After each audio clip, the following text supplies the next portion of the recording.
Hello dears, അപ്പോൾ ഇന്നെന്താ കഴിച്ചെന്ന് കാണാം. ഇത് ക്രിസ്മസ് ദിവസത്തെ വാട്ട ഈറ്റിനിടെയാണ്. കുറച്ച് താമസിച്ചു പോയി. ഇന്നലെ ഇടണമെന്ന് വിചാരിച്ചതാണ്, പക്ഷേ താമസിച്ചു പോയി, കുറച്ച് അധികം താമസിച്ചു. അപ്പോൾ ഇന്ന് രാവിലെ ഒറട്ടിയും നല്ല ബീഫ് കറിയും ആയിരുന്നേ.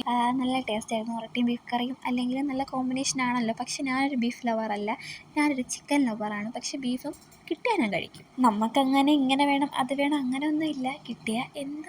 അങ്ങനെ ഉച്ചയ്ക്ക് ചോറാണ് കഴിച്ചത്. ചോറ്, കിഴങ്ങല്ല, ചക്ക പൊരിച്ച മീൻ, അച്ചാറ്. ചക്ക സീസണായി വരെയല്ലേ, അപ്പോൾ ഇനി അങ്ങോട്ടുള്ള വീഡിയോകളിൽ നിങ്ങൾക്ക് ചക്ക കാണാം. പൊതുവേ എനിക്ക് ഈ ചക്ക ഭയങ്കര ഇഷ്ടം. എനിക്ക് ചക്ക, മാങ്ങ, തേങ്ങ ഇതൊക്കെ എന്തോ ഭയങ്കര ഇഷ്ടമാണ്. വൈകിട്ട് അവിലാണ് കഴിച്ചത്. അവിൽ, തേങ്ങ, ശർക്കര ഇതെല്ലാം കൂടി മിക്സ് ചെയ്ത സാധനം അവിൽ, അതാണ് കഴിച്ചത്. അതും ചായയും, നല്ല കോമ്പിനേഷൻ. മധുരമുള്ള അവിലും മധുരമില്ലാത്ത ചായയും. അത് മാത്രമല്ല, അത് തീർന്നപ്പോൾ ഈ ഒരു കപ്പക്കൊള്ളിയും കൂടി കഴിച്ചിട്ടുണ്ടായിരുന്നേ. രാത്രിയിൽ എന്താ സ്പെഷ്യൽ? ഇടിയപ്പവും ബീഫ് കറിയും. രാവിലത്തെ ബീഫ് കറിയും, രാത്രിയിലത്തെ ഇടിയപ്പവും. അപ്പോൾ ഇന്ന് ഇത്രയൊക്കെയുള്ള വീഡിയോ. ഇഷ്ടപ്പെട്ട ലൈക്ക്, ഷെയർ, സബ്സ്ക്രൈബ്.